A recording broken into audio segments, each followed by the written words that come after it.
이놈은 인간 쓰레기다. 아주 얼마나 괴로움을 당했으면 그렇겠습니까? 근데 존귀하신 우리 예수님이 이 세상에 오셨을 때 처음에 그렇게 사람들에게 무시를 당했어요. 예수는 나사렛 촌사람이다. 죄인들과 함께하는, 세리들과 함께하는 세리와 죄인의 친구다. 예수님이 고향 회당에서 설교를 할 때 목수의 아들 아니냐, 저 목수의 아들이 뭘 한다고 저기 나가서 저러지, 목수의 아들. 응? 어떤 사람들은 심지어 우리 예수님을 귀신 들린 자라고 이렇게 무시를 했습니다. 이사야 53장에 보면 그는 고운 모양도 없고 풍채도 없고 우리가 보기에 흠모할 만한 아름다운 것이 없더라. 육체적으로는 예수님이 뛰어난 육체를 가지지 않았던 것 같아요. 그런 예수님이 나타났을 때 사람들이 아주 예수를 무시하고 천시하고 조롱하고 우습게 여겼다. 그런데 그렇게 별 볼 일 없는 처럼 보인 그 예수가 시간이 가면서 깜짝깜짝 놀란 일을 하기 시작한 겁니다. 베드로가 밤새도록 고기를 잡았는데 고기를 잡지 못한 데 새벽에 예수님이 그곳에 오셔서 깊은 곳에 가서 그물을 다시 한번 내려봐라. 베드로가 예수님 말씀을 의지해서 다시 한번 내렸더니 난데없이 그물에 고기가 가득 찬 거예요. 그래서 그 고기를 2배에다가 나누어 씌웠어요. 그럴 때 베드로가 예수님 앞에 무릎을 꿇었습니다. 나는 죄인입니다. 예수님 나를 떠나소서.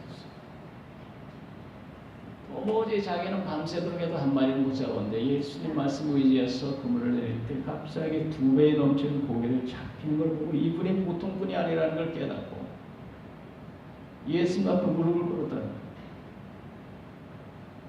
예수님 나를 떠나소서. 나는 죄인입니다. 도무지 이렇게 놀라운 분하고 자기는 같이 있을 수 없다.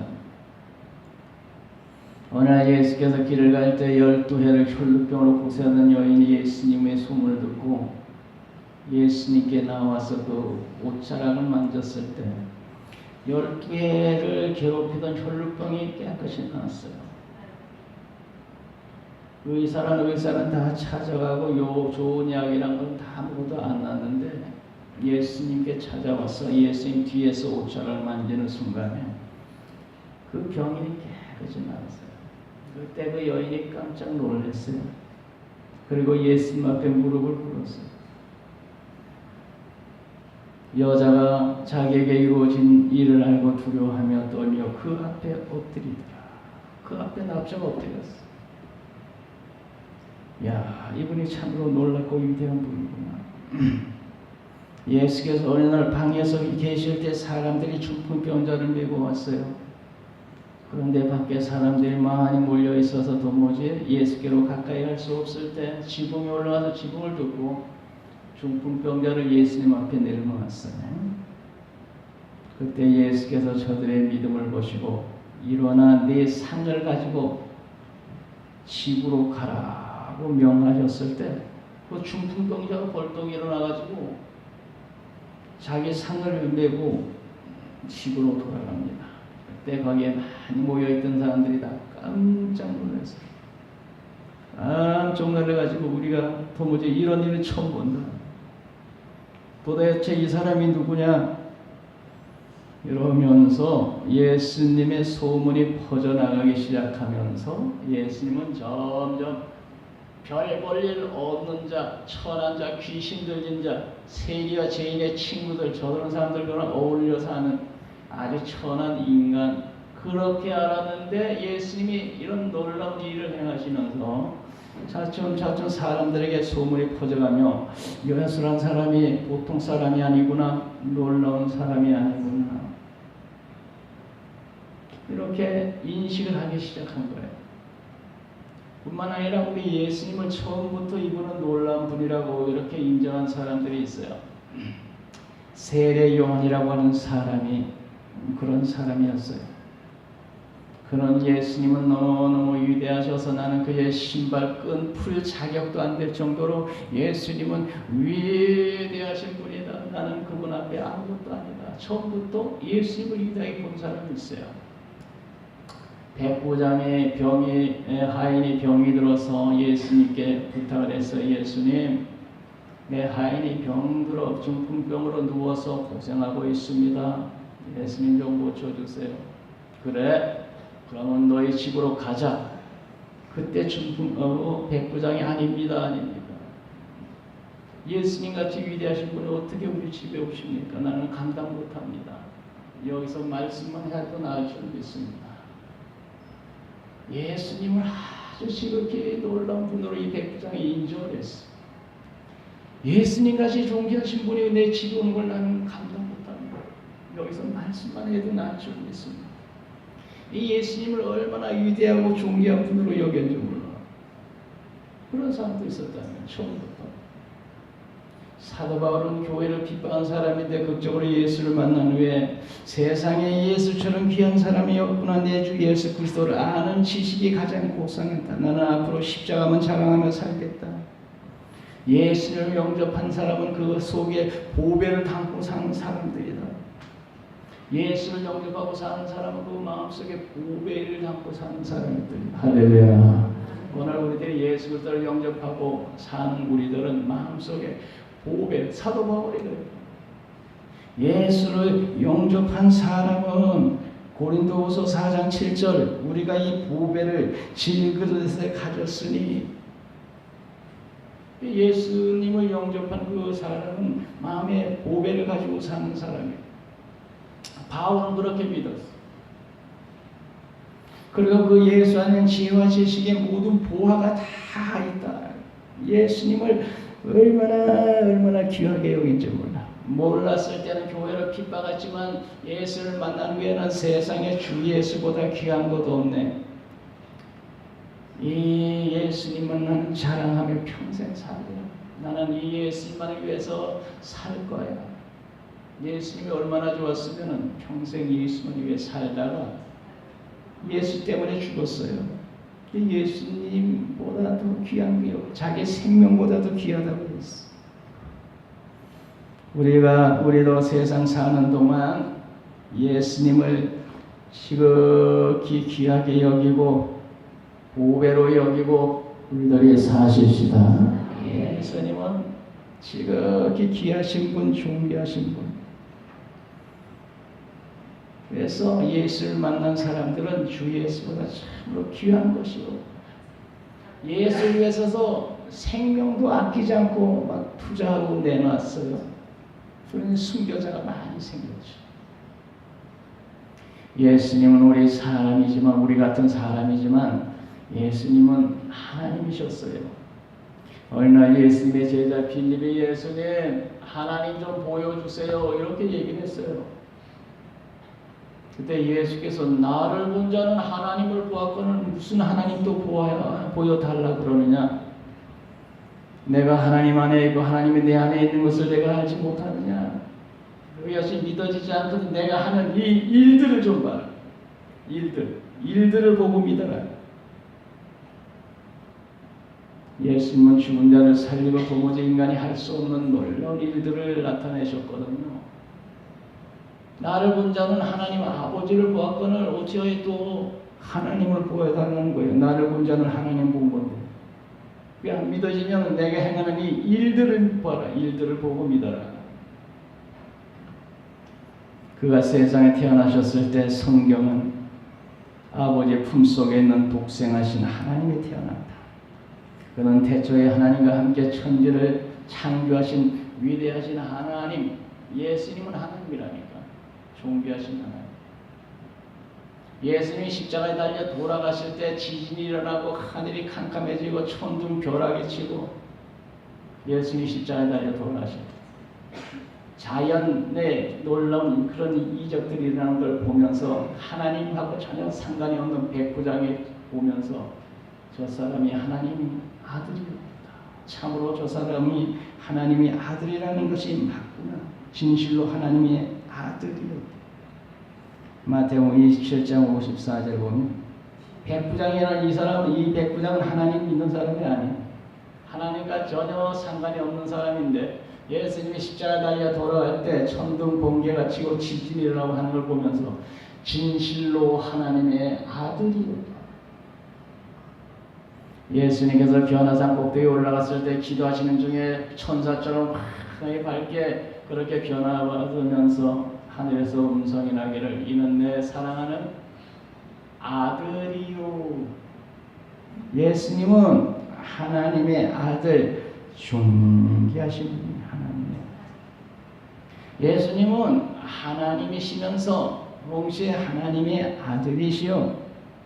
그는 만왕의 왕이요 만주의 주가 되신 분이에요. 그러나 세상에 와서 인류의 죄를 지고 십자가에 달려 돌아가셨을 때 예수님은, 하나님은 그를 귀하게 여기시고 죽음에서 살려서 지극히 높여 모든 이름 위에 뛰어난 이름을 주사 하늘에 있는 자들과 땅에 있는 자들과 땅 아래에 있는 자들은 모든 무릎을 예수님에 꿇게 하시고 모든 입으로 예수 그리스도를 주라 신하여 하나님 아버지께 영광을 돌리겠다. 세상에 와서 인류의 죄를 지고 십자가에 달려 돌아가셨을 때 하나님이 그를 살리셔서 지극히 높이셨어. 모든 이름 위에 뛰어난 이름 주사 하늘에 땅에 땅 아래에 있는 자들은 모든 무릎을 예수 앞에 꿇게 하시고 모든 입으로 예수 그리스도를 주라 신하여 하나님께 영광. 이렇게 지극히 높으신 우리 예수님은 존귀하신 하나님이라니까. 존귀하신. 그리고 세상에서 오셔서 십자가에 달려 돌아가시고 부활하신 후에 영광의 부활의 몸을 입고 지금은 하나님 보좌 우편에 앉아 계십니다. 할렐루야. 영광의 몸을 입고 하나님 보좌 우편에 앉아 계신 그 예수님이 장차 일어나셔서 구름 타고 세상에 오실 때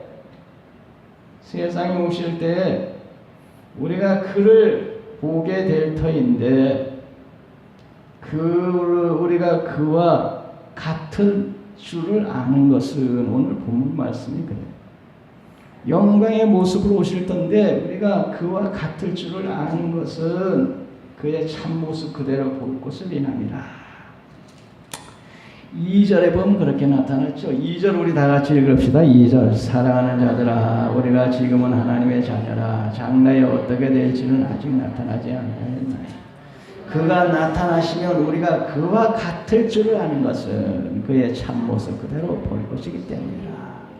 우리가 그와 같을 줄을 아는 것은 이런데 우리가 그와 같을 줄. 지금은 우리들이 그와 같지 않습니다. 그러나 그가 나타나시면 우리가 그와 같을 줄을 아는 것은 그와 같다는 것은 뭐예요? 그가 나타나시면 우리가 그와 같을 줄 아는 것은 그의 참모습 그대로 볼 것이다. 그러면 그의 참모습은 어떤 모습입니까? 그와 같을 줄을 아는데 그의 참모습 그대로 우리가 그렇게 변화받는다는 거예요. 그와 같을 줄 아는 것은 그 참모습 그대로 볼 것이기 때문이다. 그러면 예수님의 참모습은 어떤 모습이냐? 그 모습은 부활한 영광의 모습인데 오늘 우리들도 그가 나타나시면 그와 같은 영광의 몸을 입는다는 거예요. 빌립보 3장 20절에 보면 우리의 시민권은 하늘에 있는지라 거기로부터 구원한 자고 주 예수 그리스도를 기다리노니 그가 만물을 자기의 복종하실 수 있는 자의 역사로 우리의 낮을 몸을 자기의 영광의 몸의 형체와 같이 변하게 하시리라. 주 예수 그리스도를 기다리던 그 예수가 이 세상에 오실 때 우리의 낮을 이 천한 몸이 영광의 몸의 형체와 같이 변한다. 여기 이 말씀에 그게 있잖아요. 여기. 그의 참모습. 우리가 그와 같은 그의 모습 그대로 볼 것이랍니다. 그와 같을 줄을 아는 것은 그의 참모습. 그와 같을 줄을 아는 것은 그의 참모습. 그런 그의 참모습은 뭐냐? 우리의 이 낮을 몸에 영광의 몸으로 변화받아서 예수님의 참모습하고 같은 모습이 된다는 겁니다. 예수님 모습.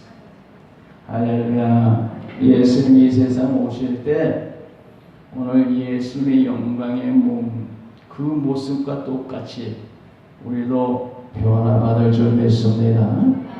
그 모습은 천사와 같은 모습입니다. 그때는 장가도 아니하고 십도 아니하고 하늘에 있는 천사와 같다 그랬다는 부활 때는 그 참모습은 천사와 같은 모습입니다.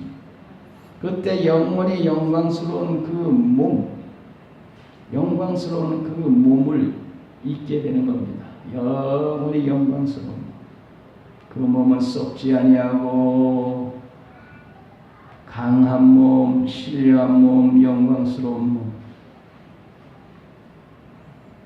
그리고 그 영광스러운 몸을 입은 우리들은 그 참모습을 가진 예수님과 함께 영원히 영광 중에 살게 될 줄로 믿습니다.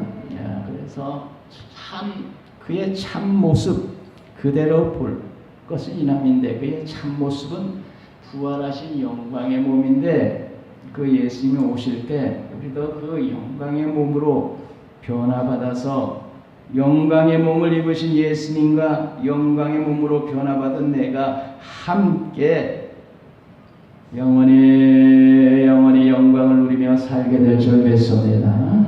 그래서 우리는 그런 장래에 그런 소망이 있습니다. 그래서 3절에 주를 향하여 이 소망을 가진 자마다 이랬죠.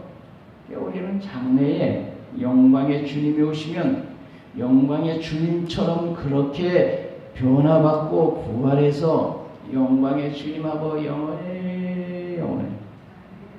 영광 중에 살게 될 줄로 믿습니다. 그래서 오늘 세상에서 우리가 좀 힘들고 어렵더라도 너무 낙심하지 말고 우리는 그런 날에 소망을 가지고 주를 향하여 이 소망을 가진 우리들이 주를 향하여 이 소망을 가진 우리들이 세상에 좀 힘들고 어렵더라도 믿음으로 잘 승리하고 극복하시기 바랍니다. 예수님이 세상에 오실 때 우리들의 주님을 맞이하게 될 텐데 우리의 주님은 우리를 기쁨으로 맞이하고 잘하였도다 착하고 충성된 종아 하면서 기쁨으로 맞이하여 주실 줄 믿습니다. 아프가니스탄에서 105세나 된 할머니가 아프가니스탄의 내전을 피해서 105세 된 할머니가 난민 피난길을 간 거야. 105세 아프가니스탄에. 아프가니스탄의 양이 거기서 그냥 전쟁이 일어나고 힘드니까 다른 곳에 가서 살아보려고 105세 된 할머니가 피난길을 가서 5,082km나 되는 저 스웨덴에 도착했다 했습니다. 5,082km. 얼마나 우리 부산이 460km인데 5,082km로 되는 스웨덴에 도착을 했어요. 그런데 그 105세 된 할머니가 스웨덴에 도착했는데 스웨덴에서 난민 신청을 받아주지 않아서 쫓겨나게 생겼다. 이런 뉴스가 있었어요. 우리는 당신을 난민으로 받아줄 수 없습니다 해가지고 거부하는 바람에 스웨덴에서 쫓겨나게 생겼다. 105세 된 할머니가 나오죠. 이제 거기서 또 추방당하게 생겼으니 어떻게 못 받아주겠다. 그런데 우리 예수님은 결코 우리는 난 너는 모른다 누구냐 이렇게 외면하지 않을 줄로 믿습니다. 우리는 예수 그리스도를 마음에 영접하고 주님의 믿음으로 오늘까지 살아온 사람들입니다. 우리 예수님께서 우리를 외면하지 않으시고 받아주시고 우리를 영광의 주님과 함께 영원히 영광 중에 살게 하실 줄로 믿습니다. 그래서 우리는 이런 소망을 가지고 주를 향하여 이 소망을 가지고 세상에서 잘 살면 얼마나 잘 살고 행복하면 얼마나 행복하고 우리나라의 최각부의 이건희 회장 가족이 오세요. 이재용 스님 감옥에 가서 지금 재판을 받고 돈 많아도 행복이라는 건 돈 많은 거하고는 별개구나. 돈 많다고 행복하고 권세 있다고 행복한 것도 아니야. 요새 제일 골치 아픈 사람이 아마 문재인 대통령. 이러지 않았다. 저러지도 못하고. 북한에서 핵폭탄 자꾸 터뜨리는데 이걸 어떻게 감당할 길이 없잖아. 핵폭탄 가지고 너희들 한번 싸워보려고 남한을 향해서 나오면 뭐 있어야지. 핵 앞에서 뭘 가지고 그래. 핵 앞에서 뭘 가지고 이제 같이 싸울 거야. 널 까불면 이거 터뜨려. 하면 어떻게 해볼 길이 없잖아. 핵폭탄 터져 다 죽느니 김정은이 종으로라도 사는 게 낫겠다. 이런 시대가 올지 모른다. 그런 황당한 시대가 오면 어떻게 하냐. 안 되잖아. 그래서 핵은 핵으로 무장을 해야 된다 해가지고 지금 나죠. 그러나 우리는 세상에서 행복을 목적으로 한 사람들이 아니고 우리 예수님이 세상에 오실 때 예수님처럼 부활해서 예수님과 함께 영원히 영광을 누리게 될 줄로 믿습니다. 계시록 21장 4절에 그때 우리 예수님은 우리의 눈에서 눈물을 씻어주시고 세상에서 수고 많았구나. 이제 나와 함께 영원히 영광 중에 살자 하면서 우리의 등을 뜯어 주시고 우리를 위로하실 줄로 믿습니다. 우리 세상 사는 동안에 이 소망을 가진 우리들 세상에서 이런 일 저런 일 있더라도 너무 낙심하지 말아요. 우리 하늘나라의 영광의 소망에 그런 날이 있는 거예요. 그때는 모든 눈물을 그 눈에서 닦고 다시 사망이 없고 애통하는 것이나 곡하는 것이나 아픈 것이 다시 있지 아니하니 처음 것들이 다 지나갔습니다.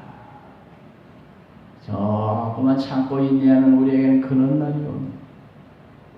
이렇게 주님 오실 때 영광의 광채난 충기한 몸으로 갈아입고 우리 예수님과 영원히 살 사람들인데 오늘 여기 보면 그런 너희들은 존귀한 사람들이다. 그러므로 세상에 사는 동안에 죄 짓지 말아라. 4절에 죄를 짓는 자마다 불법을 행하나니 죄는 불법이라.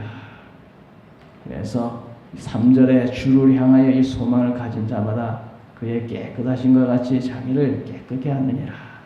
죄를 짓는 자마다 불법을 행하느니 죄는 불법이라. 우리 예수님과 함께 영광 중에 살 사람들이 죄 중에 헤매고 앉았으면 되겠어요? 그러면 안 된다는 거야. 그러지 말고 우리들은 주의 말씀 따라 믿음의 길 잘 가야 되겠습니다. 그리고 우리 주님 오셨을 때 잘하여도다 칭찬받도록 전도해서 영혼을 많이 만들어서 주님께 기쁨 드리며 살자. 주님 만나서 영광의 나라 들어가는 우리 모두 되시기 바랍니다. 기도합니다. 거룩하신 아버지,